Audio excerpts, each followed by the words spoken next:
I was like, God, he doesn't even do some improv thing where he's gonna be like, you're a fish, and there's no water. What happens? Yes. And I'm like, I can't tell you how many times I've had my doctor be like in front of me, and I've sat at my computer and been like, I'm so stupid, and then I look up and I'm like, I can't actually be stupid, Right? Like, The Improv Therapist Podcast. What's an improv therapist? Shh. Dr. Tina. Hello. yes, that's me. I'd be forgetting sometimes. We obviously have come a long way since we started in our doctorate program 5 years ago. Was it 5 years? 2019, yeah. Yeah. Okay, it's 5 years. 2019 was when we met. I will tell you how you seemed back then, and you okay. can tell me how I seemed back then. Oh, this is fun, yes. You seemed like a very nice lady.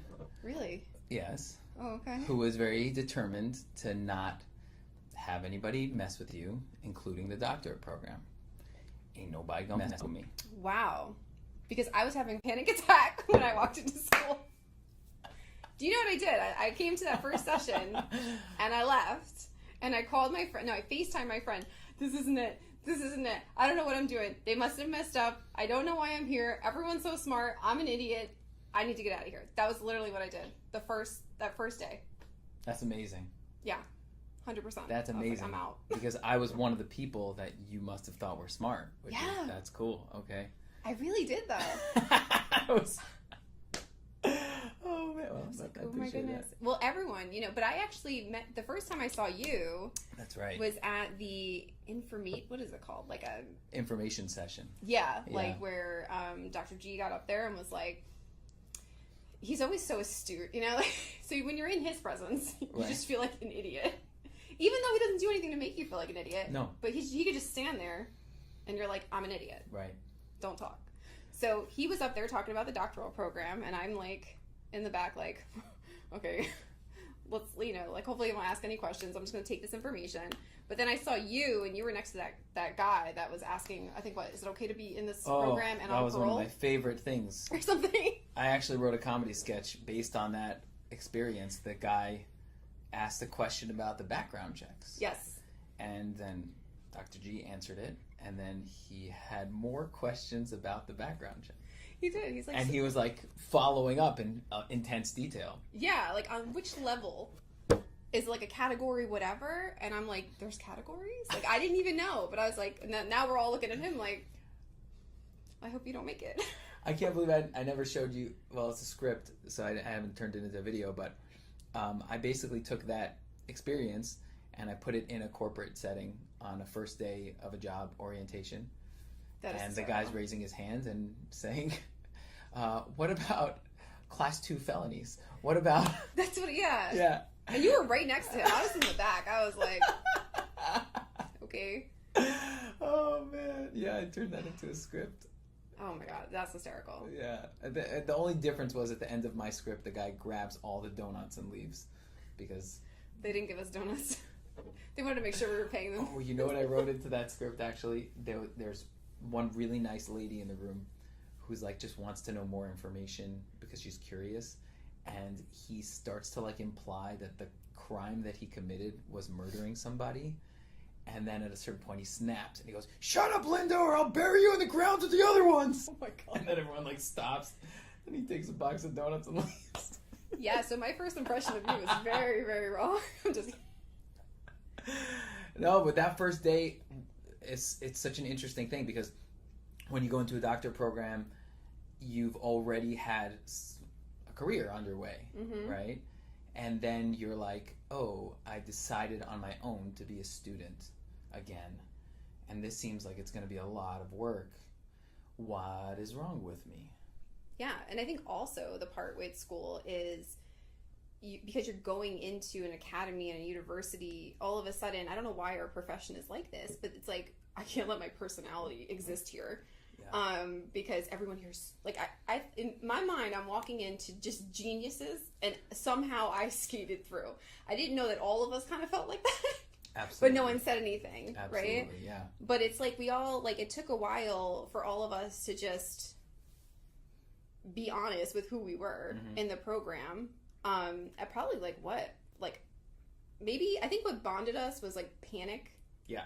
Right? Like we were just completely panicked, especially when I got my first score. Oh, yes. Do you remember that? That Yes, was I do. that Yes, was I do. crazy. I was like, wow, like I'm an idiot. I don't I got the worst score in the class on that paper. But when I submitted it, I was like, here's me, like submitting this bomb ass paper. It is amazing. Like I remember submitting it and pouring myself a glass of wine, like hell yeah. And then I got that score back and I was like, ooh, I'm kind of stupid. It's originally what I felt. I was like, oh my gosh.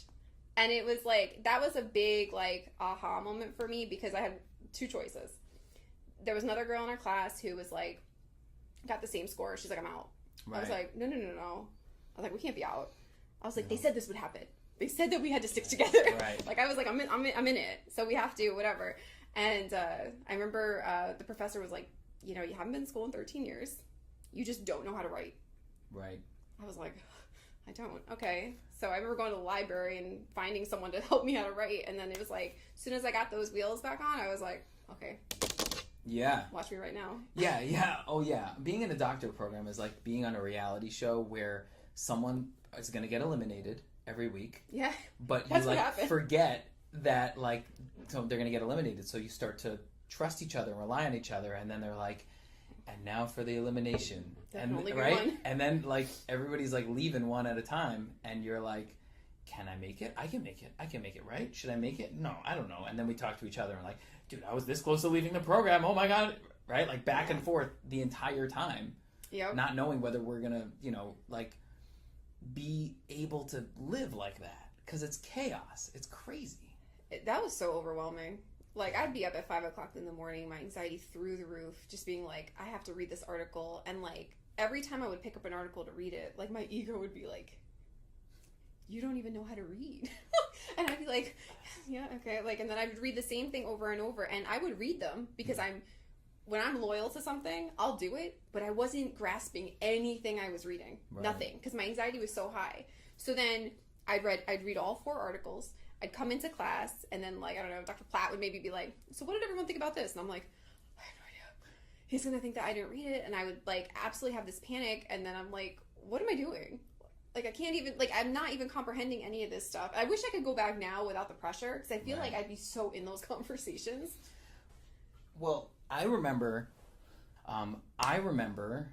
that you learned in the middle of the doctor program how to take care of yourself. I did. I remember the best advice I got was from Dr. Platt. I mean, shout out to Dr. Platt. He said, I don't know, there was some philosopher or something that talked about sitting all of your demons down to tea. I remember this conversation because I think he could see on our face that we were just this ain't it. And he was feeling all of our energy just being in this complete panic. And I remember I came home one day and I was like, all right. So I sat down at my dining room table and I pulled out all the pieces of me that were freaking out.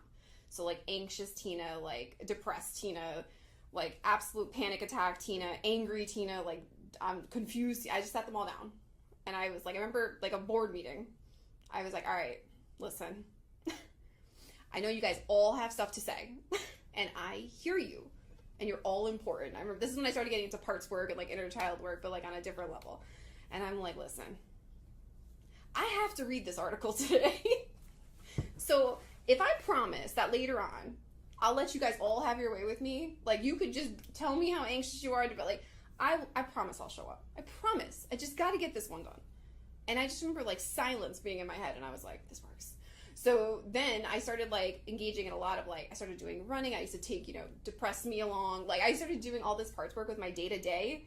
And I just started to feel so much better about it because, you can't ignore these feelings. They're going to tantrum like a child all day long. Mm-hmm. And they're tantruming kids. I don't have kids, but I've been around them. I mean, you could probably speak to this. They're loud. Yeah. You know? Yeah. You can't think. Right. And you need to think in this program. There's no not thinking. Right. And the crazy thing is that you and I had both been doing this, you longer than I, but had been doing this for many years before joining the doctorate program, right?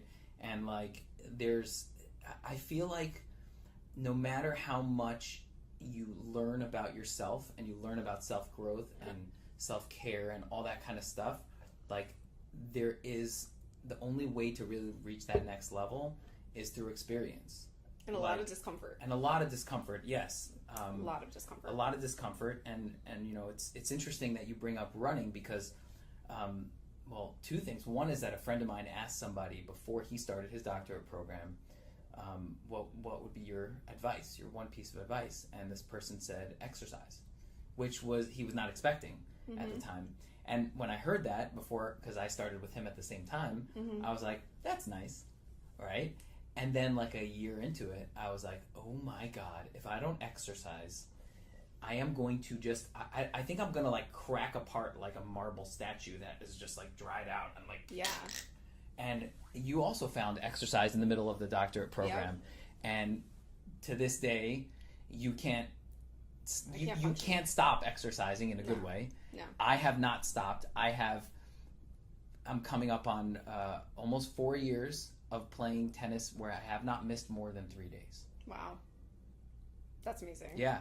And it's not like a streak thing. It's not like a anxiety thing like, oh, I have to, because if I don't, you know, then I'm gonna like, it's like, it becomes this thing of, this is something I look forward to. It's something that I know that I need, but I also know that it's going to be helpful. It's not like a medicine that I have to swallow, tastes disgusting, and is going to like help me later. Yeah. I was literally saying this yesterday to my tennis teacher. She ran me into the ground. It's 1 billion degrees in Florida, and I was standing there just completely like drenched. And I said to her, you know, people who don't exercise on a regular basis won't understand this, but people who do exercise will understand this. I feel way better than I did an hour and a half ago. Yeah. No, it's so true. But you know, the thing about like, it's funny thing, I exercise all the time, but I don't lose like any weight. So for me, it's always just strictly a mental thing. But I love it. But the one thing I've noticed with anything in my life is, no matter how good or awesome it is, the poor patterns of those limiting beliefs are going to show up there too, right? So I noticed when it came to working out that like, I'm like hit workout on 1,000, right? I need to be going 100 miles an hour or I'm not doing anything. Right. And that's how I view everything in life. Like, oh, if I'm going to open up this new business, it needs to be done yesterday and my revenue needs to be like ridiculous, or that's always my first whatever. And that's not sustainable. So because it's not sustainable, here comes the feeling of failure. Right. Always. Right. And it's just annoying because you have to be careful, because then when self-care becomes too rigid, it becomes something you fail. But that's everything in life. If you get too rigid with everything, it's always becomes something you don't want to do anymore, or something you're going to fail. Yeah, I think a lot of people struggle with this because then they have the other side of it, which is self-care needs to be relaxing and fun. And that, I think, is such a disservice to the human spirit. Like, the way I view self-care is you have a self with many parts. Yeah. And at any given point in your life, you have to over-focus on some parts more than other parts. Yep. So then, to take care of yourself, you look at the parts that not even got neglected, because it's not neglect. You look at the parts that just need your attention.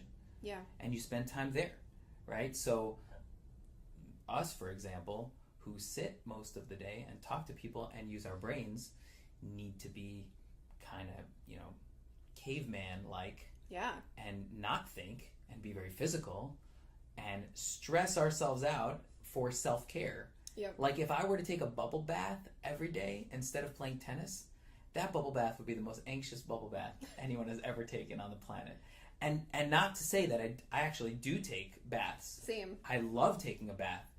But what do I need for my entire self? Yeah. Is not relaxation like that. It's actually activity, right? So I think that's where a lot of people make a mistake. Then, me and you, this is why we became friends, because we're the same like this, run the risk of making it very rigid and very over the top crazy. Always. Yeah. But then we could always call each other out on how they're like, well, you're doing it this way, and it's like, oh yeah, me. Okay. I hate when my friend. Let me know if you get this as a therapist, right? So, I got all the tricks of the trade, right? Like, I have all the information. Like, I have been doing self, like, evolving, transformative growth stuff like forever, which I also think healing's a scam, which is it's like you just keep going, you unlock the new layers, and every time you get to a new layer, it sucks.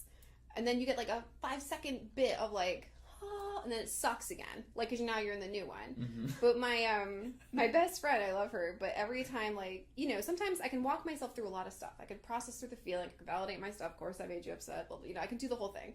But then sometimes I'm just like, fuck, like, I don't want to, like, I need someone else to do this with, right? Mm-hmm. And then I'll bring up what's happening, but then I'm bringing it up to my friends in a way where I've already processed anything they can give me. I've already, like, laid it out on the table, so they have nothing. Right. And my best friend's always just like, well, what would you tell your clients? And I'm like, fuck. I mean, it helps, right? Because I'm like, okay, I would tell my clients this. And she's like, well, then you should do that. And I'm like, you're getting too many passes. Like, I was like, you got to come up with some stuff sometimes. Like, it's not fair. Right. Well, they're putting the therapist move on you. Like, Yeah. well, what do you think about that, Tina? Ugh. And you're like, don't pull that shit on me. I do that to other people. Yeah. But see, I don't do that I in don't therapy either. because I can't stand when people say that. Right. How does it make you feel? Like, Right. like obviously. Otherwise, you wouldn't be here. Right. Right? You know? Yes. But yeah, I'm always just like... No, but like, you know, I think you bring up something which is really important, which is, you know, sometimes our inner conversation needs to be a very short conversation. Yeah. Which is, what do we think the best next step is going to be? Mm-hmm. Not why, not how, like, how is everything going to change, like, what is the best next step for me? And if you're the type of person that you're like, I know, I need to go for a little bit of a run right now. Mm-hmm. So then that's it. Like, that's the whole conversation, right? Because we live in luxury time. In this moment in history, we live in abundance. Oh, yeah. And because we live in abundance, we can sit around and talk all day, right? If we didn't live in abundance, we would be, you know, out there getting water, and we'd be out there hunting animals, and we'd be out there preparing for the possibility of a storm coming, but we have no idea if a storm is going to come because it just shows up, right? We don't have news. Yeah. Right. We don't have freaking meteorologists, right? So because we live in abundance, we're able to sit and talk, and that is such a wonderful luxury, and we gain so much from sharing ideas and sharing parts of ourselves with other people. Yeah. And I think we over rely on it, and we don't trust that our human spirit sometimes just needs to be like set in motion and like see where it goes. Yeah. Right? Well, trying to figure out like your next best thing, right? So for me, it's never in my head, which is crazy because this is what I do all day long, right? It's like, let's reframe the thoughts and all that. So that's why I love like the spiritual aspects of bringing that in to my work with myself, but also with my clients, because leaning into my body is like my number one no fail. Mm-hmm. Trying to get to the part where I can hear my body, it's a fucking shit show. So it's like I always have to like, okay, I always say like it's not about me being right or wrong, it's about me being connected or disconnected. So like I'm disconnected right now. So what helps me get connected? And it's honestly, it's usually those basic things where when I hear them, my eyes roll, but it's like go outside and walk in the grass with no shoes on. Like just lay down with no electronics for a second. Yeah. Right? Just maybe sleep. Mm-hmm. And these are easy things, but when I'm in my space, it's like I just downplay these, like they're dumb. Right, and I think because what we're looking for in those moments is something which is going to make us instantly feel better. Yep. And all of the things that actually do make us feel better, we need to process our way into it. Meaning we need to like gradually get into it. Yeah. Like nobody feels instantly good when they start exercising unless they're having a great day where like everything kind of just locks in. I've had that like once or twice. Yeah. Where I'm out on the court and I'm like, all right, let's start. And I'm like, oh yeah, that's happened like once or twice. You know, it's never happened to me. So yeah, I don't right. know what that is. But like 90% of the time, you don't feel instantly good. You transition into it. Like your muscles need to warm up. Your mind needs to orient itself to the time and space. I don't warm up. Oh, warming up. Oh my gosh, don't get me started on warming up. Orange Theory is like, okay, everyone's gonna have to be at a 3. I'm in the orange zone. It's a minute in.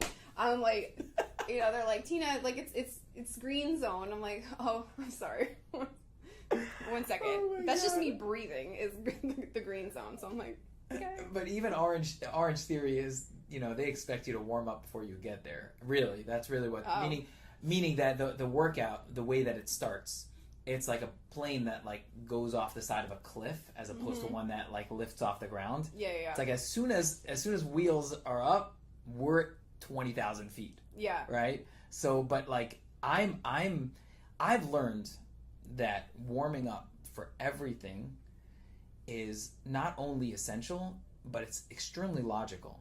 Because think about this, right? We are constantly shifting states of mind all the time, right? The environment around us changes. Our brain needs to track all the information that's there. And that includes so many things that we don't even think about, right? Like, how does the sound reverberate in this room versus the other room, right? How's the lighting in this room versus in the other room, right? And who's in here, and what are my goals here, and what is the temperature? All these things. Our brain goes like, trying to like put together all this information, right? And then we want our body to do something, right? And our body has all these muscles that it was using just to kind of like walk and sit and stand up and bend down, right? But now you're exercising and you want it to twist, and you want this muscle group to kind of go boom, right? Yeah. And so like all those muscles are like, right? And like your brain, your muscles, and then also your human spirit, like connecting, relating to your environment, it takes time too. So I've come to realize that literally every single thing that we do in life is a transition from one state of mind to another, from one state of body to another, I guess, for lack of a better term. And we got to give it time and be patient with it and trust that if we just keep doing it, like in 10 minutes from now, we're going to feel very differently. And that's why I think that 20 minutes into a workout, you can be in the zone, right? And you can't force that zone to happen. Yeah. Because you need like this entire freaking team, right? To like communicate with each other and like be like, all right, let's get those muscles online. All right, we're still backed up on the, like there's so many things that need to happen over such a short amount of time, and we want to rush it. Like we want it to happen quickly. Oh yeah. Yeah. Like I think it's hysterical because like I feel like there's parts of my body laughing at like what you're saying. Like seriously, it's like okay, we're gonna warm up. Because it's like so interesting. I've had to accept sometimes that like I think you're right. I don't think you're wrong about anything you said. I don't. I actually like wish I could lock into that more because I'm off the cliff immediately all the time.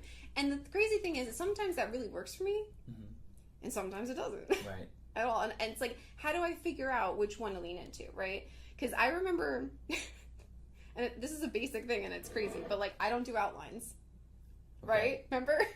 Right. In the doctoral program, you're like, Tina, this is how you make an outline for a paper. Yes. And I was like, I don't do it that way.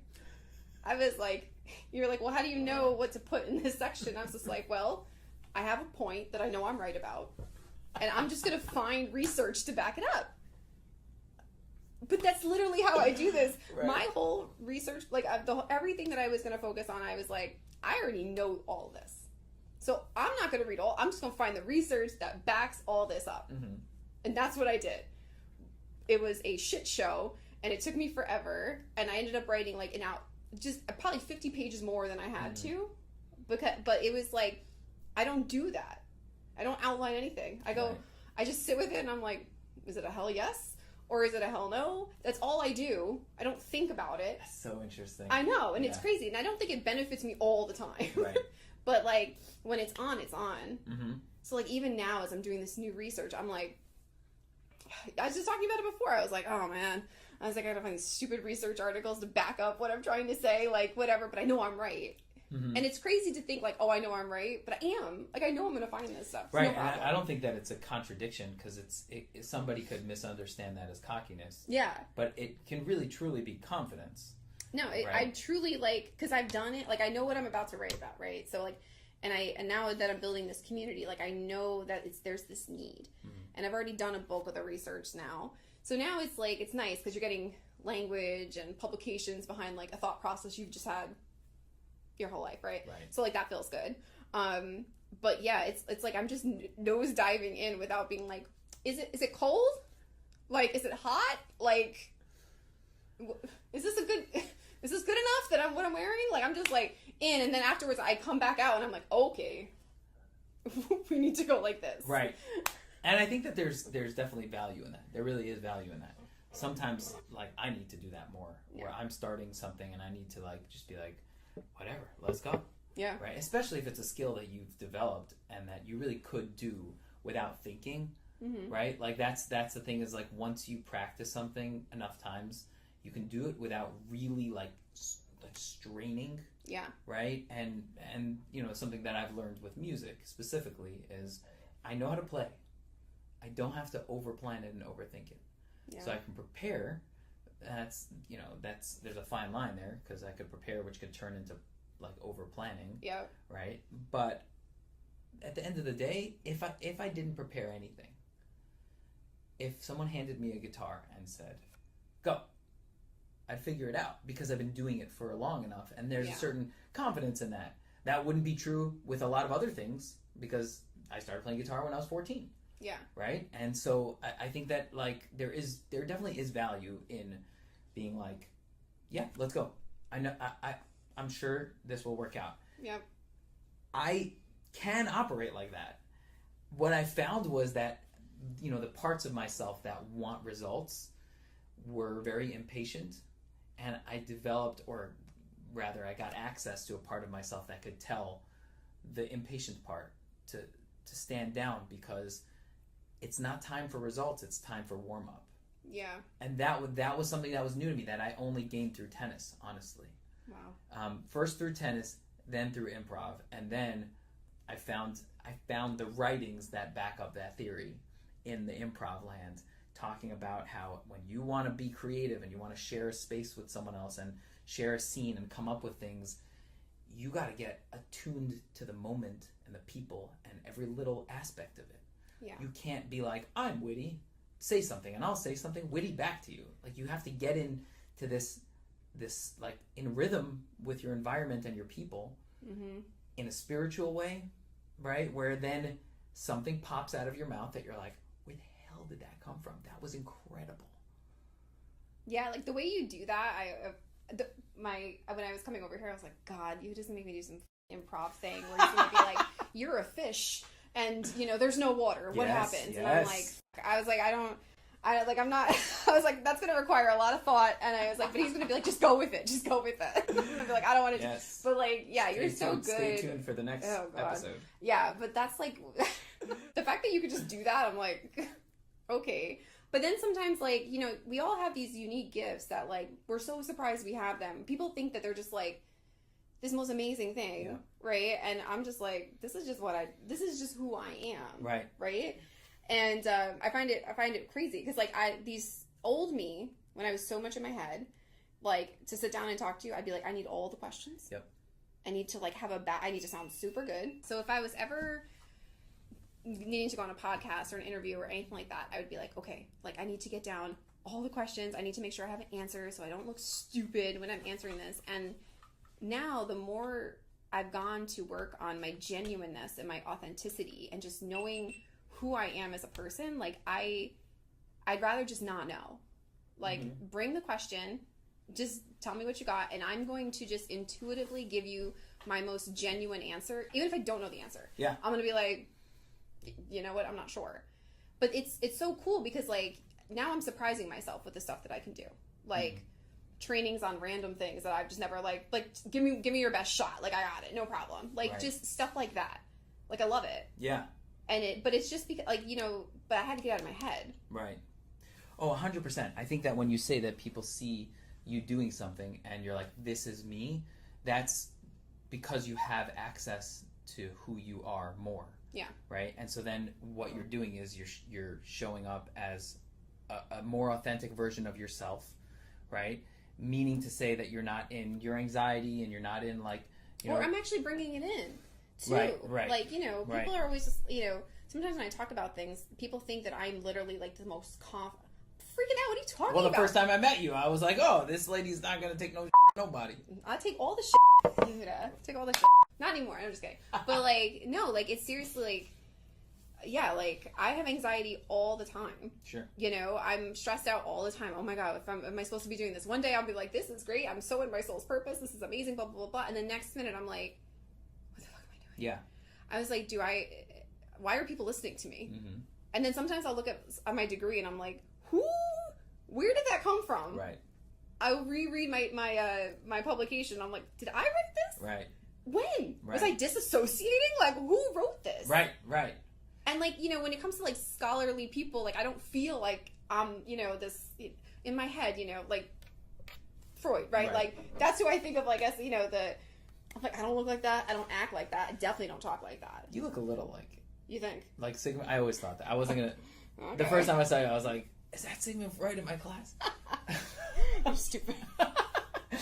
No, but you know, I don't know if you agree with this, but you know what you're describing to me, I think a lot of people would describe as imposter syndrome, and I don't know that I agree anymore. I think imposter syndrome is something that has gotten overused to explain any time that we feel like unsure of ourselves, right? Yeah. And you know, I appreciate the idea of imposter syndrome.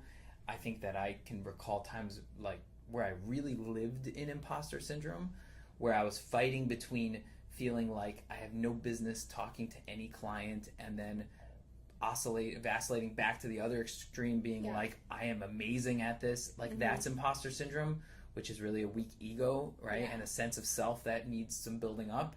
I'm both super rigid. Right? Yes. And I think that, you know, what you're describing, a lot of people might say, oh, well, that's imposter syndrome. But I think everybody has that. I think everybody has that, to the point where, you know, we assume that other people don't have that because it might feel so terrible when we do have that. Yeah. And we look at someone else's exterior and we say, well, they look like they don't have that. Why can't I feel like the way they look? Yes. Why can't I feel the way they look? Yep. Right? 100%. Which if you think about it for 4 seconds, you're like, that doesn't make any sense. Yeah. Right? I think at the end of the day, life is practicing the things that you want to be good at. Yeah. And you then get to a place where you can do it well, and maybe even without a lot of thought and without a lot of planning. And when someone sees it for the first time, they're really impressed with it. Yep. But that doesn't mean anything about how you feel inside about it, because you were there every step of the way, building it up, doubting yourself, working through this, working through that, knowing that, like, I don't know, let's say I'm speaking somewhere and I'm wearing a shirt that I'm like, this shirt is like a little uncomfortable. Like, maybe I think that I'm not doing well on that day because I'm not so comfortable. Like, there's a trillion things in your head. But at the end of the day, if you build up the abilities and the skills and you practice them, you deliver it to someone else, they're like, wow, you're so talented. And I'm like, am I talented, or am I someone who works really, really, really hard and is willing to take chances? Yeah. Or have you engaged in that, like, behavioral activation to make your brain think something different? Right. So when I was learning about, like, neural pathways and how our brain functions, you know, we learned so much stuff in school that, like, I have to give myself analogies all the time, because I was like, what? I was like, okay, so then I would have to do this in order to grasp something, because, like, I'm sorry, but the way people teach, like, can you dumb it down for me? Like, just bring it here and then we can bring it back up. Sure. Like, if I get the base of it, you know, the tough language and the fancy words and like, I can't stand any of it. I really can't. So, this is how I talk about behavioral activation. And I want to talk about, like, safety and vulnerability in a second, because I feel like these match, right? So I always say that, like, our pathways are like a whirlpool, like I feel like, do they have above ground swimming pools anymore? Okay. Yeah. Because, like, I just feel like I haven't seen one in a while, and I feel like, was it just when I was a kid? Is this something that's, like, aging me if I say an above ground pool? It became like an embarrassing thing to have at a point. Jeez. People were like, let me guess, you have an above ground swimming pool, like, yeah, what the I don't know. They seem fun. They seem funner than not having a swimming pool. Yeah, right. So that was always my take. I was like, so you would rather just stand on the concrete than be embarrassed to have fun? Yeah, like, water's water. Like, at this point. So anyway, you can't do this in an in-ground pool. So, who's the joke on, right? Boom. So, me and my friends, we used to go around my pool on the side. Like, you know, we would just go around and we'd create this whirlpool, like, in the pool. And this is, like, I think about our programming. It's just this, but we have, like, a gazillion of them in here, let's just say. And every time you turn around in the whirlpool to go back the other way, there's always this big flood of resistance. Always. Of like, oh my God, I'm not going to be able to do this. I have to hold on really, really tight. It's really, really uncomfortable. It's so much easier to just let go and just have it take me the other way. And I feel like every time we engage in a changed behavior, something new that we haven't done before, the resistance is always super strong. Always. But that's just part of it. Just because there's resistance doesn't mean that you don't do it. It just means there's resistance. Like, that's all it means. But if you were, like, I remember me and my friends, when we used to get that bad boy to go the other way, we were fired up. We were like, oh, good, we made it to go the other way. Like, the things that used to make us happy. Like, but it's the same way. The minute we get it to go the other way, now we're like, with me. Like, you know, like, and it's the same thing. Like, let's just say having a conversation with your boss scares the shit out of you. Like, I could never say this because they're going to flip out on me. Have they? Like, have they ever actually done that? Or is this just an assumption you're making? What happens if you're actually the first person to have the conversation and your boss goes, you know what? You're right. Guess what? When you go home to your partner and maybe you haven't you said that one thing that you needed to say, now your brain's not so freaked out because it's not living in assumption world anymore. 100%. It's living in, oh, shit, I can actually do this. Maybe. Maybe. And I like that you said maybe, because I think that sometimes people get discouraged by thinking that they should have the courage to be able to do that thing, right? Like a lot of this short form inspirational stuff that is out online, like, you know, they have 30 seconds to engage you and get you to click, and so they want to say something hopeful, and what they do is they say something which is your dream, which is, you can do this in this amount of time, and I did it, right? And that kind of stuff. And I think that it makes people feel very discouraged, because they'll be like, well, I'm starting to do it, but I don't feel good about it, or I did it, but I'm not sure that it's the right thing to do. And that maybe, I think, is an important thing to be able to work with. Because I remember when I went to the doctorate program, I didn't think I was going to get accepted. Same. Which is funny for both of us, but even more for me, because I was literally teaching at that university. And the reason why I was going there was because several faculty members, including the head of the doctorate program, said, you should come to our doctorate program. And I was like, if I get accepted? That's crazy. Maybe. I was like, I really did not believe that I was going to get accepted to the doctorate program. And when I eventually did get accepted to the program, it was like a very much like a... May 11, 2019. Right. I remember getting that email. Yeah, like... right? I was like, oh, I got accepted, right? Which is like the kind of like, I did the thing which I was afraid to do, and then it turned out good. But then I was like, but that fellowship that they told me about that I'm going to apply for, there's no way I'm getting that. Right? So it was almost like one step forward, you know, 2 steps forward, 1 step back kind of thing. Because I was like secure for like 10 seconds, but I was like, but I'm not a student. I'm not a school guy. You know, I'm a whatever. I'm a creative guy. I'm a streets guy. Whatever you want to call it. And then I remember exactly where I was when I got the call from Dr. Gonzalez saying that we'd like to offer you the teaching fellowship for this cohort. Only one is given out per cohort, and we'd like to offer it to you. I never in my life fell to my knees and started crying, but that was exactly what happened. Wow. I just dropped to the floor and I started crying in my old office, because I was like, I can't believe that this thing is happening in my world. Like, I know my world so well. In this world, Yehuda is a very bad student. And he's definitely not the guy that is singled out as, hey, this is an exemplary student. So what the hell is going on right now? Right? And so like, it's like these moments where you get a break in the action from your regular way of living and thinking about yourself. And then you go back to the regular way, but you can never forget that little break, because it did happen. It gives you evidence. And it reinforces a new belief, right? It's like, at that point, we have truth that we're some smart who can actually get things done, right? I had to keep telling myself, every time I did something new, I'm like, okay, I can't tell you how many times I've had my doctorate degree like in front of me, and I've sat at my computer and been like, I'm so stupid. And then I look up and I'm like, I can't actually be stupid. Right. Like, it says right there, that I'm not, like, they should just take everything off that diploma and just says you're not stupid. And I wish I could hang that somewhere, because, like, that would mean so much more to me than, Dr. Tina Vitolo, like, whatever Conferred school. on this date Who by cares? Florida Atlantic University. Tina Yeah. is not stupid, signed by the whole faculty. And then I look at it and be like, yeah, I'm not stupid. I'm not stupid. Yeah, like, and then it, like, the new behavior to bridge that new outcome, like, this is my only bit of CBT that I, like, can mess with, right? Now there's a whole new belief that got reinforced, right? Like, I can do hard things. I master hard things, even though I'm freaking out the whole time. Right. Every semester came, how many semesters did we have? Something like that. 1, 2, 3, 1, 2, 3, 6, 8. We had 8 semesters. And I remember the first one was the worst.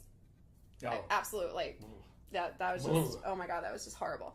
But then the next, I got an A, Right. both classes. Right. Even when I got that horrible score, like, 8, I was like, okay. I was like, but this is the one I'm going to fail. Yeah. Next one, right? Right. So the next one I started, I'd be like, I'm so stupid, I know nothing. A's. The third one came. Literally, I think I was walking across stage like, am I supposed to be here? Right. I'm like, this is nuts. Like, and then you get the whole degree, and it's so anticlimactic. For me, it might not be like that for other people. It might be the best experience I've ever had. But I was just like, well, now what? Mm-hmm. Was where my head went. So what's next? Well, and I think that, if I may overstep here,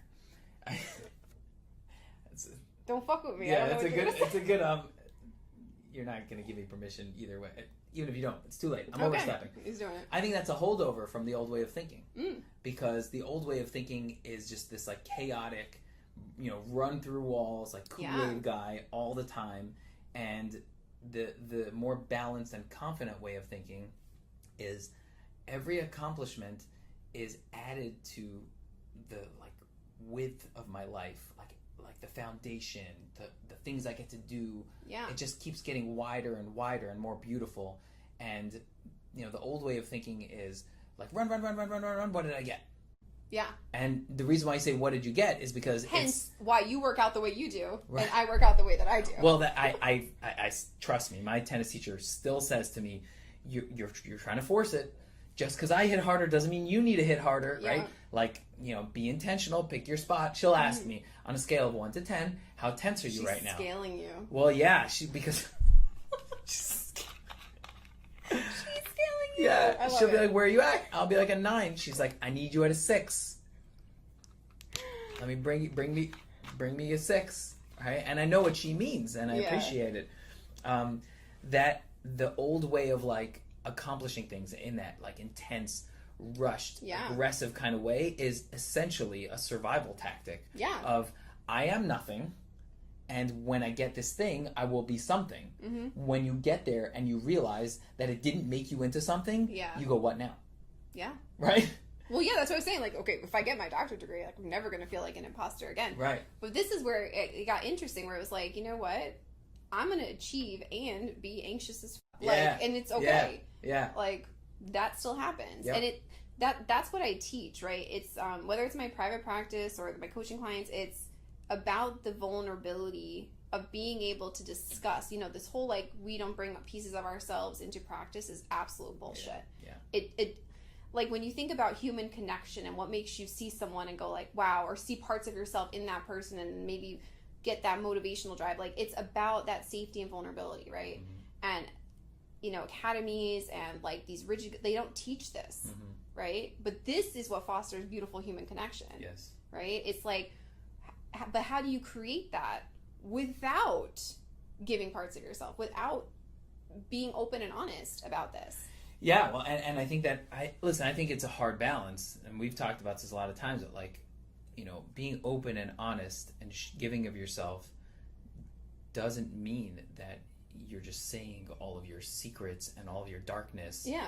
And that you're like, I'm an open book and I will say anything at any time, because that's the mistake a lot of people are making. Yeah. Vulnerability is not vulnerability if you're dumping it on the other person for the benefit of trying to have them view you in a certain way. Oh, yeah. Right? So, like, people do this all the time now. All We're like, the time. I'm going to be vulnerable here. Mm-hmm. Anytime someone starts out with the statement, I'm going to be vulnerable here, they've decreased their vulnerability by like 50% because they're controlling the room. Yeah. And they're saying to everybody, this is how I want you to view me, as someone who's capable of being vulnerable, right? How about you be vulnerable and you go somewhere on a trip with somebody, and there's an activity that you suck at. Yep. And you are going to just do it, and you're not going to say a million times, I this is my first time, or don't judge. You're just going to do it, and you're going to feel silly about it, and then you're going to realize that if the person you went with is a safe person, that they accepted you while you were vulnerable, and that risk paid off in your relationship. Yeah. That they didn't make fun of you or say you suck at this or I'm leaving you, or you know what I mean? Yeah. So like the whole culture around vulnerability, I think, is problematic when it's this thing where it's like, you share your darkness, that means you're vulnerable, and B is you can decide when you get to be vulnerable by announcing it, right? Yeah. And so I think a lot of therapists are doing this, and this, I'm curious what you think about this. A lot of therapists are like, they're coming into the field of therapy as somebody that can understand the pain and the experiences that their clients are going to be going through from their own experiences. Yeah. But then they're bringing it up and they're using it as kind of like this shield. It's like, it's ironically a shield. And then you talk about the vulnerable, the real authentic parts, and bringing those in. I'm curious what you think about this. It's such a thin line, because like if you had a class where you had to teach this, it would be impossible without like improv role playing. You can't, like, I don't think you can find words to say what we're saying here. Right? Because there's a difference, but here's the other part. Like, therapists, they have to, I will say on record here that I was very much a horrible therapist when I started out. Horrible. I sucked. Why? Because I didn't understand all the wounds I had. I didn't know how they were playing out in relationships. I had no clue. I was the therapist rummaging for the worksheet after you're grieving over something, and I'm like, well, we're going to just go through the self-esteem worksheet, and how does that make you feel? There's a right there. That was me. How was I supposed to know things when no one taught me things? Right. So school gives you education, but you know how it is. You get in the field, that's not what that's one. And then you have therapists that have been, I think, like, especially my supervisors, I think they did the best they could with what they knew. It's like when I think about, my parents, I know you did the best with what you knew, but what you knew wasn't enough for me. And the same, especially me being more of a holistic practitioner and wanting to bring in all the woo-woo shit, like, everyone would be like, no, like, save that for outside of here, all that. I didn't have anyone to teach me how to do that. Right? So when I walked through my own transformative journey, when I finally picked up all the pieces, did the parts work, did the inner child work, understood all the wounds I was carrying all the time on my back, like constantly having like, I'm not good enough, screaming in my head, perceiving the world with everything. Once you know it's there, you can pivot a little bit. But if you don't know it's there, it is driving every single thing you do. Yeah.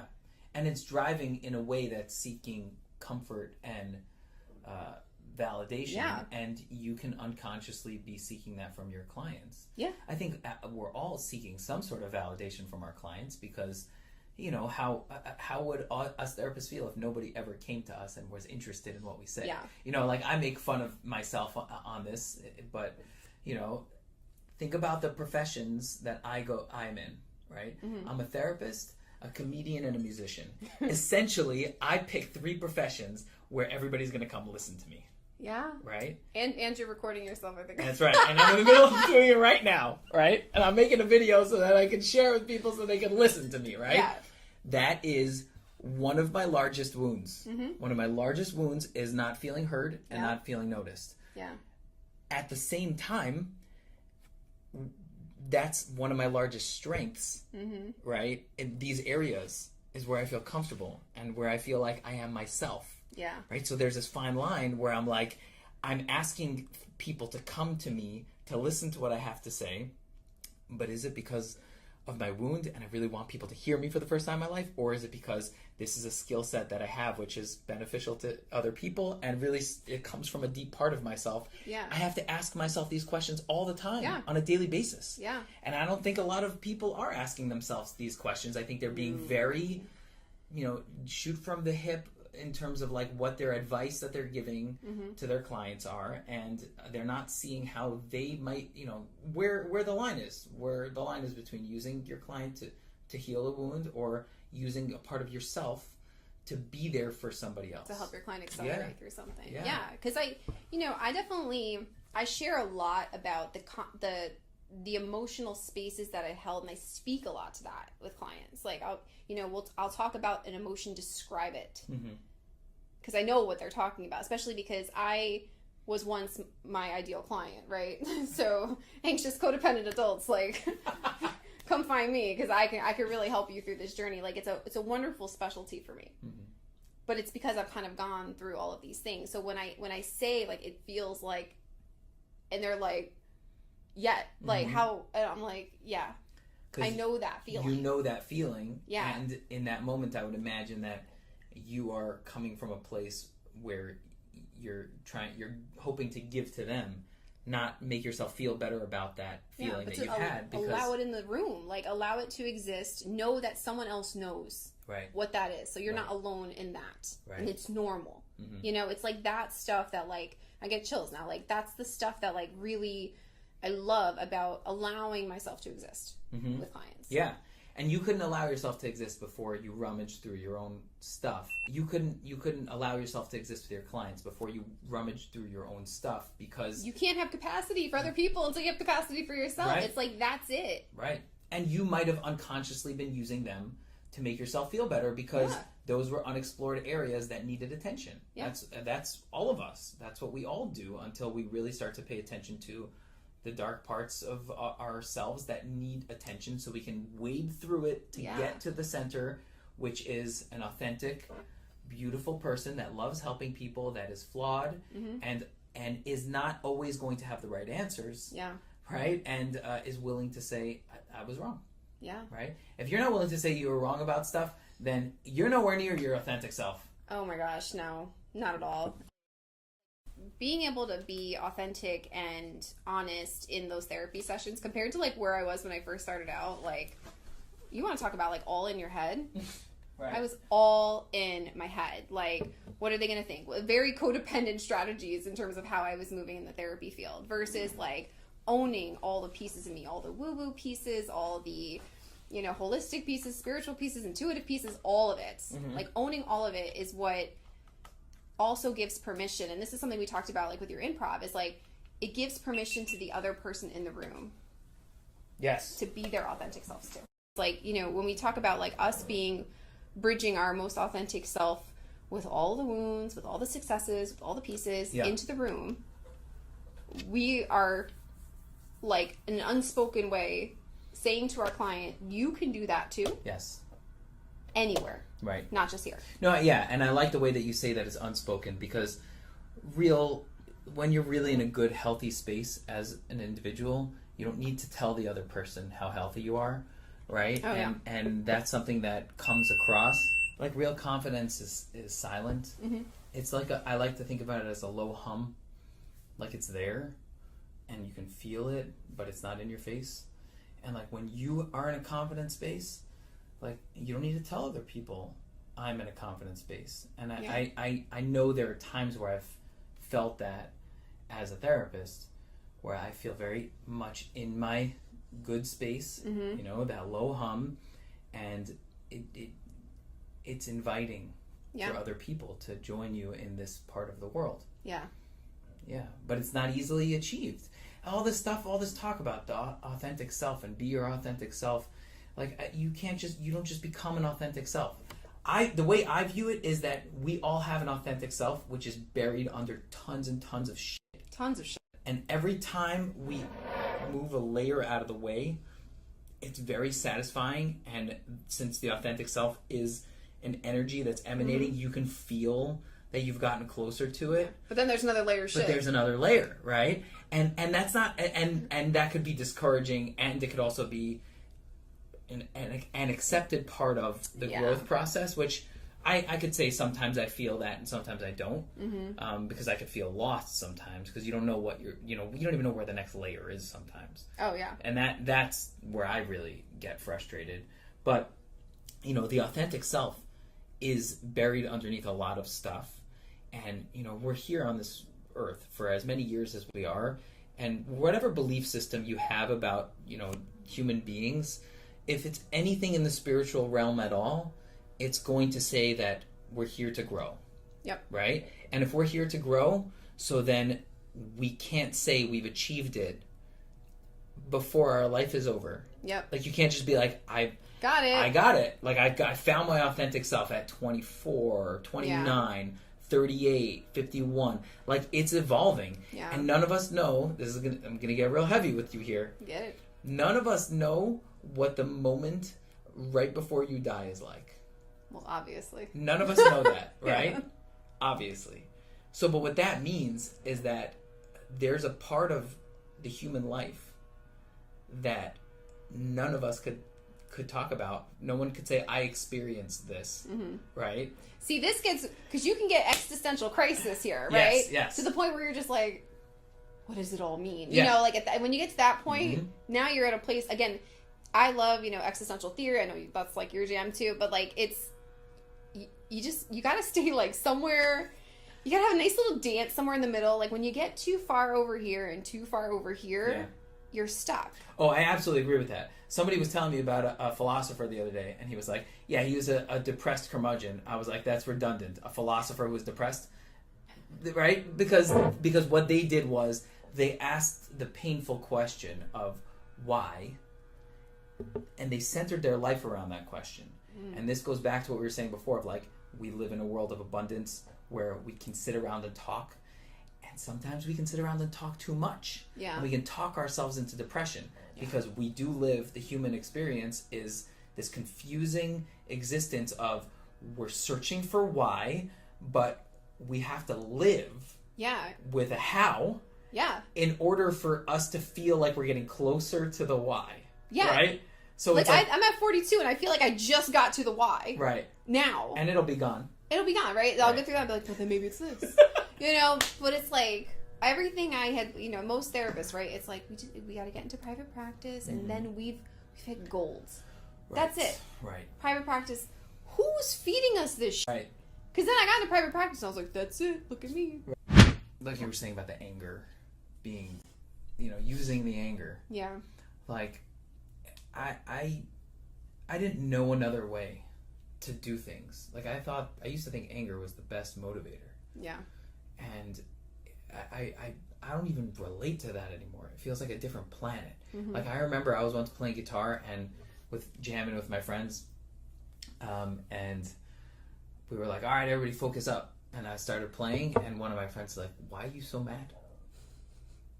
And I think what happened was, like, focusing came from a place of anger in me, because it was like, you never laser your focus like you do when you're angry and you're attacking something. Oh yeah. Right? And so the thing is that if you attack everything in the world, then, you know, you break stuff. Yeah. Right? Or you hurt yourself in the process. Yeah. Right? Like, I did everything in my life with too firm of a grip. I threw a ball, I was holding it too tight. I draw a picture, I was pushing down the pen too hard. I was playing guitar, I was pushing too hard on the neck. You know, and it was all because what I was taught was, you know, get fired up. When you get fired up, you use that for your growth. And I don't agree with that. I feel like there's the low hum of confidence really doesn't have anything to do with anger. It's patient, it's present. Yeah, no, I feel you on that. I also am, like, I do both. I do both. I mean, I'm always going to be both. It's like there's certain growth that, like, I think comes from a very much stillness and, like, again, like, real big alignment and just, like, having kind of the moment of, like, this is just what I meant to do and, like, moving forward with that. And then there's other pieces of me that, like, I get so empowered to, like, defend something that means so much to me, which is, like, why I'm going back into research now. But, like, and I never thought I would do that. But I remember being like, but the slowing down's important too, because I remember when I first went into the doctoral program, like, this is what I'm going to study. Like, I know, like, nobody telling me shit. Like, this is what I'm going to study, and that's it. Right. And then I remember them being like, that's so what question? I was like, because I said so? Like, is that an answer? Like, no, like, you need something to back up, like, why this is meant to be studied. I was like, oh, okay. And then I couldn't back it up because there wasn't anything underneath it. So I'm so cart before the horse all the time. And I always, like, to bring it back was so beneficial for me now. I didn't even see how that could all work out, right? To go back and build that foundation before you build the house on nothing. Right. You know, so yeah, I think the pull back and be like, let's really assess. Right. And outline and like figure out, like, you know, the warm up is great, but the passion also needs to be there. Yeah. Oh, 100%. And it's a fine line. It's Yeah. a fine line because, you know, you trust yourself and you just can go straight in, and then you can also, you know, prepare, and this it's not a contradiction. Yeah. Because I know a lot of musicians that, believe it or not, are much more focused on preparation than I am. And there also are a lot of musicians who are on the other extreme, that they don't want to prepare anything ever because they want it to come to them in the moment. Yeah. And they're the same feeling. They're both very, very anxious. Yeah. Over preparing and zero preparation are the same feeling, just getting expressed from the other end of the loop, right? Facts. Because the zero prep guy is basically, I don't want to feel anxious, so I don't want to think about this until the last second. The over prep guy is, if I over prep, then I won't feel anxious because I'll have everything arranged. Yeah, and that And works. neither of them work, Yeah. right? The middle spot is preparing and trusting. Yep. And that's all we can do. Yep. Right? And then when we're practicing something, we really are just, it's all repetitions. Yeah. Everything that we learn in life is just repetitions. You do something enough times, you will be good at it. Like, you ever see those videos of like the people who work in factories in like third world countries where they're like doing like, they have like a repetitive motion, they have to like move something into a machine, and there's like blades, and it's like this hot thing, and they're like a split second away from like chopping and burning their hand off, but they just go like, right?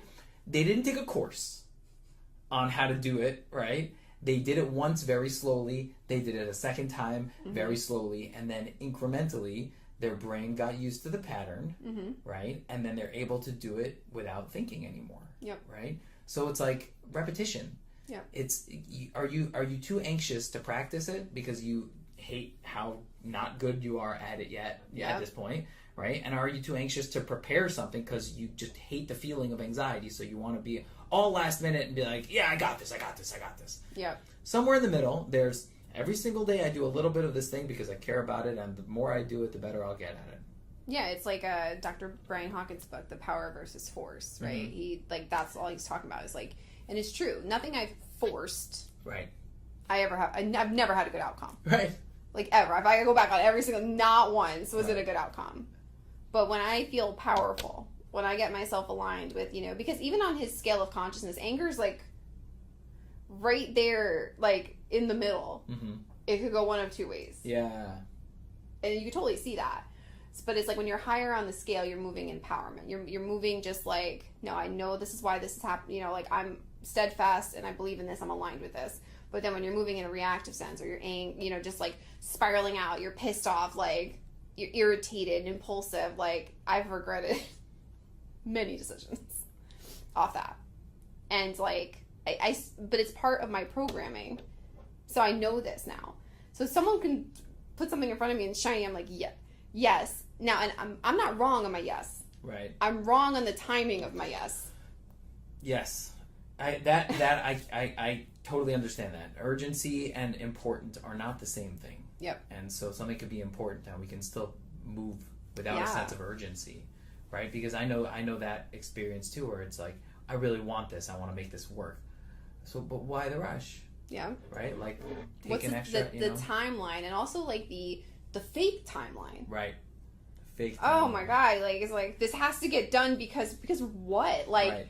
you just, you know, like, I had to change. And it's so funny because, like, the anxiety that people in my course experience, I get it. Because I'm just like, you're not getting graded. I'm like, don't worry about it. But I was like, you know what? If I was them, I'd be like, am I number one in the class? Like, how am I doing, kind of thing? Yeah. I had to change from, instead of like the weeks, like, okay, week 1 to phase 1, Uh-huh. phase 2, because it was starting to get like, even for, I was like, oh my god, like, are people moving at the, even for me, like, am I moving them across? I was like, okay, listen, we gotta get rid of this. Like, I can't with the timeline. Right. And sometimes it's great to have that guideline. It is, but man, when it's like it's you against you on a timeline, you're both gonna lose. Yeah. I hate it. Yeah. But it's there. It's programmed in, and we're always feeling like we're racing the clock.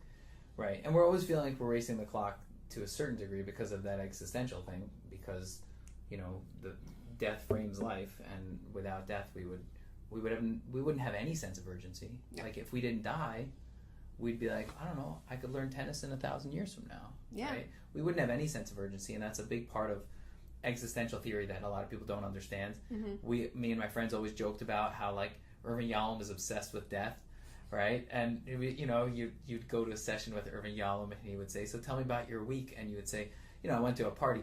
So you were thinking about death, right?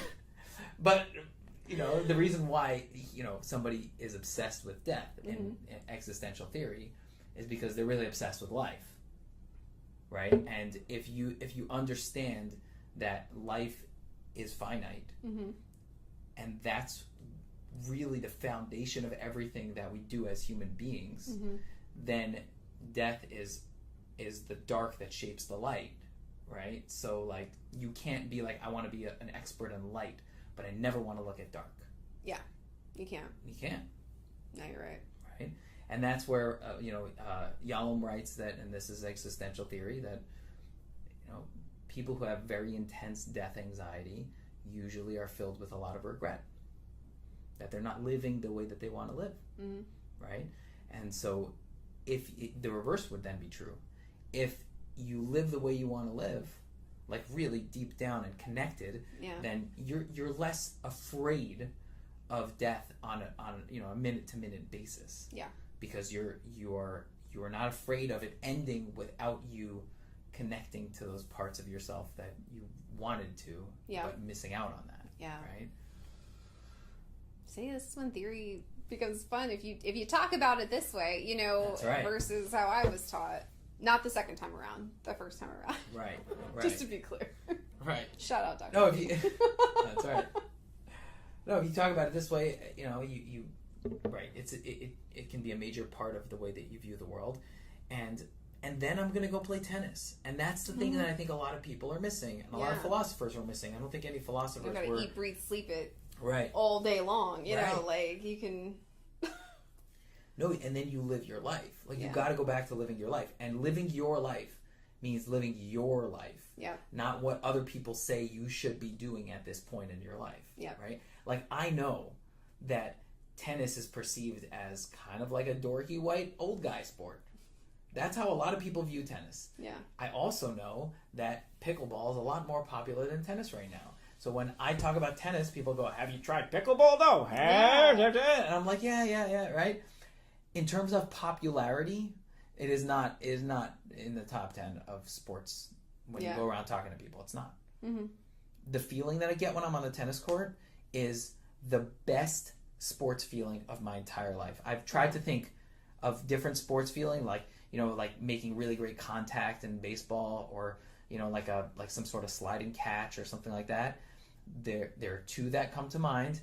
One is when you're playing football and you're a receiver, because I would play receiver, and you run your route and you turn and the ball is waiting for you right there because the quarterback anticipated it. That feeling is like a godly feeling. Mm-hmm. And then there's seeing a pop-up and tracking it down and getting underneath it and sliding into and catching it.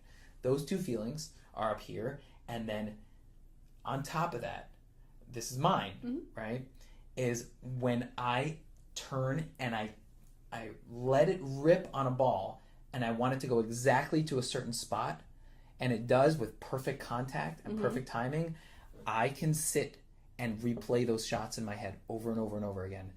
Ones that happened a year and a half ago that I'm like, oh yeah, that one was so good. Right? And that's specific to me. Yeah. Right? And it's not that tennis is specific to me. This is my version of tennis. Yeah. There are a lot of people that love tennis like that. I wouldn't have found it, and I wouldn't have that feeling if I didn't search beyond what is expected of me and what is the masses have decided are the socially fun things to do, and this is what you should be doing, right? And this is why I stopped drinking alcohol, because I'm like, well, why should I drink it? I don't know. Why should I drink it? Yeah. I really thought about it. I was like, why should I drink it? I'm not an alcoholic, but I thought about it, and I was like, first of all, I don't eat a lot of other unhealthy foods. Alcohol is an unhealthy food. Yep. Second of all, I have a very weak stomach, and it gives me a lot of acid and discomfort. Yep. Right?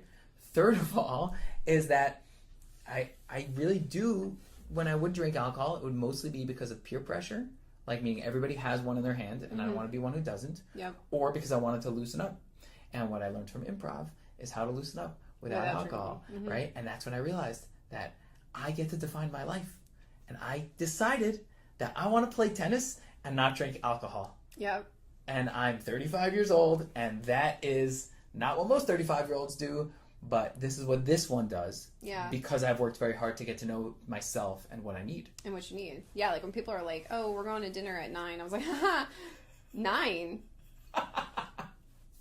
I've been in my pajamas for 30 minutes at that point. What are you talking about? Right. Like, an old, codependent me needed to get validation from everyone.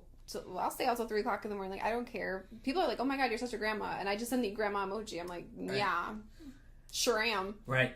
Like, I like to fuck with my 8 hours of sleep. Like, don't mess with my sleep. I love it. Right. Like, I have a sign in my house. This is like, let's just stay home. Like, I love being home. But I've created a life where I love being home. Right. I know what it was like to not love home. Right. So to me, this is like a gift. I'm not like a lame, I'm like, I'm such a badass bitch because I like to go to bed at 9. Like, That's are you, right. like, that's me. That's right. No, like when you really find yourself, you become a dork. Yeah. And it's awesome. So awesome. It's honestly like this phase of my life is the nerdiest phase ever. Like, I read books on the goofiest stuff. Like, I got a box of books from an old lady that was dropping them off at a used bookstore when I was there, and it was actually like a lady was with her 95-year-old aunt, and she was like, oh, we're getting rid of her stuff, and we're moving into her own home, and she has this box of books. And I told the used bookstore, like, any books that you don't take, I'll take. And because I was like, there's got to be something interesting in that box. Yeah. Right? And besides for the fact that it turns out that the 92-year-old or whatever lady was a social worker, and she was still pretty with it. And wow. I talked to her for a few minutes.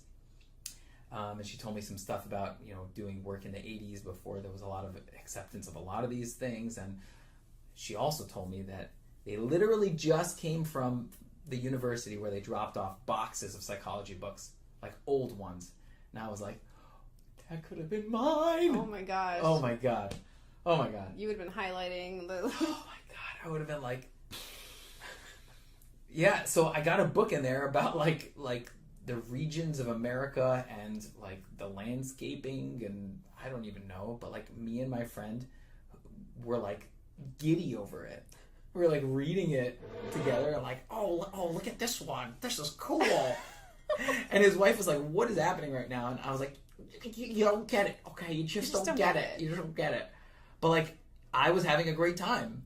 And if I was too embarrassed to do that, right, because of my wounds, right, because of fear of judgment, all that kind of stuff, like, that would be so sad. And I would be so sad. But once you get a taste of it, you can't unknow it. That's right. You can't unknow it. You can't unknow it. And this is like annoying and awesome. Yes. Because once you like, now the fight of you versus you really starts, because you're like, oh, like, you're not even at the like, I should do better. It's like, there's no other choice. Right. It's this. Yeah. And it's uncomfortable. Once you know it, you can't unknow it. You can't unknow it. And people on the outside don't get it, but they don't have to. Yeah. They don't have to. It's not for if them. you know, you know. Right, right. And you, it's not a secret. You can share it with people. Some people you might not want to share it with because they might not understand and they might make it harder for you. Right? But, you don't need it to fit into the mold, the standard, right? Like, there are certain things that, you're supposed to like and you're supposed to aim for. Like, I don't really love going on vacation because I don't like being in a place where I don't know where things are. And I feel like a lot of stress when I'm looking for like, just like, all right, where's the pharmacy? All right, where's the this? Where's the that? You know? What I do like is I like going to big events like concerts or big sports events. And I do love new towns and places I've never been before. My ideal vacation is to fly in and out within a day and go to one concert, one tennis match, something like that. Wow. Most people be like, don't you want to sit on the beach? No, I don't like the beach. Oh my God. The beach is hot. It's so and it's hot. sandy. Yeah. I don't like it. I don't like it either. And people are like, oh, you probably go to the beach all the time because you live in Boca. Florida. Yeah, like, oh my God. Yeah, I remember when I first moved here. I lived here for 7 years. I don't even know how I fucking survived that long. I'm surprised you're still here. But I was just like, why isn't everyone tan? Like, all the people that interviewed me, like, they didn't have a tan. Something's wrong with them. When I moved to Florida, I was like, I'm not trying to leave this house. Right. My face is going to melt off. And plus, driving out here, it's like actively trying not to die. It's so bad. Oh, it's crazy. Sucks. It's either 40 miles over or under the speed limit. That's the only two options of people who drive around at the here. same time. Yeah, right, exactly. But like, people will insist that you should like the beach, and I just don't like it. Yeah, I don't like it. I like looking at the beach. Oh, I love looking at the water. Yeah, and the creation and the beautiful. horizon. Sure, love it. For me, I turned into like a very mountain girl. Like, I love mountains. I love green. I love, like, set me up there and I'll never leave. Yeah. I love it. I love that. But yeah, like, the things I used to do, I did and I never liked. Like, clubbing. Like, it's not fun for me. I was like, I come home with, like, the level of, like, the Sunday scaries of just, like, where's my phone and what did I do? And I just, like, hate, like, oh my gosh, like, now if I try to have like 2 sips of wine, I'm on my ass. Like, I'm just like, what? Like, I was like, how did I do this? So, like, in my mind, I'm like, what level of dissociation had to exist for me? Because this was not me. Well, clubs are designed to dissociate you. It's crazy. It overwhelms your senses and dulls enough of your senses that you're basically just not attached to you're not fully oriented. Same way a casino is, right? I can fuck with casinos though. But I know that I gotta watch it. But they got me on that one with all the extra oxygen. I'll give them that. Oh man! But before we go, the Black Sheep Therapist. Mm-hmm. How did you settle on that name? Because we were always in communication about all of our projects, and we never had a discussion about the Black Sheep Therapist. All of a sudden, you went from like wellness, transformative healing, trauma center therapy for the soul to the Black Sheep Therapist, and I was so pumped. But I wanted to ask you that. How did you settle on the Black Sheep Therapist? Well, I had 3 different other coaching names before that one, and I was like, it was always, again, I was trying to look outside of me to help me make a decision of what would sound good, right? And I was actually in session with one of my clients, and we were talking about, she was like, I'm just like the black sheep. I was like, I fuck with black sheeps. I was like, that's it. And I remember just writing down the Black Sheep Therapist as I was talking to her, and I was like, these are the types of therapists I want to work with. I want to work with these badass light healers that are outside the box, but not too rigid. Like, we have a perimeter on a lot of land. Mm-hmm. Like, it's not like, oh, I'm just this, or oh, I'm just this. Like, I want a space where I can speak freely and be heard, and without having to defend. Mm-hmm. I hate that. Mm-hmm. I don't care what I'm talking about. Like, anyone can be talking about anything. Like, the constant need to attack and ridicule and this and that. I'm like, I don't want this here. Right. But I really wanted to. I feel like the world needs innovative practitioners. The world needs better therapists. I'm sorry. And the reason I know the world needs better therapists is because I know the therapist I was following all the rules. Mm-hmm. Not good. Mm-hmm. And being supervised by, like, not bad, but not, not promoting me to be my authentic self. And when I look at the progress my own clients have made, the more I got aligned with who I'm supposed to be, it's easy. So, like, if we could build better clinicians, or at least give them safer space to own all the black sheep parts of themselves, right? We're going to heal the world better. But, like, where's the space for you to lean and have conversations about that? Right. They don't fucking exist. They don't. They don't exist. Everyone's in competition with each other. And, we talked about it. Therapists, we came in wounded. Yep. We didn't wake up one day and was like, it'd be great.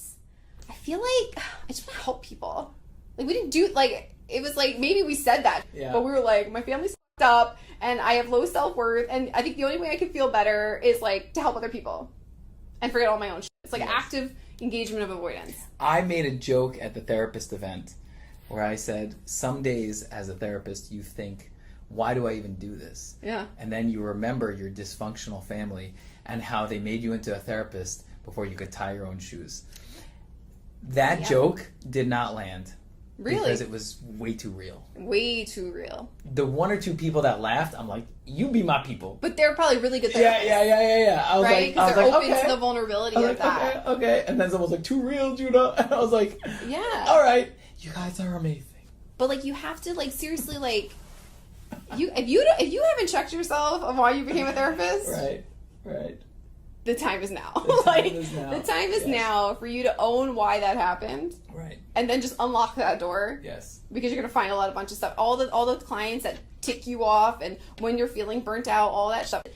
The reason therapy world feels like that, and every therapist needs to feel burnt out. No, it's because every therapist is moving not in their true alignment. If they were moving in their true alignment, they wouldn't be burnt out. Yeah. They wouldn't be complaining about their pay. They wouldn't be doing any of that shit. Right. Because they would be in alignment and in abundance. Yep. That's it. Yep. But because they don't know how to do that, they're reliving old traumas in the therapy practice over and over and over. Right. Saying, like, I'm a healer and I help people. Like, no one needs that healer. I love that. We don't need the textbook therapist. That's no more. amazing.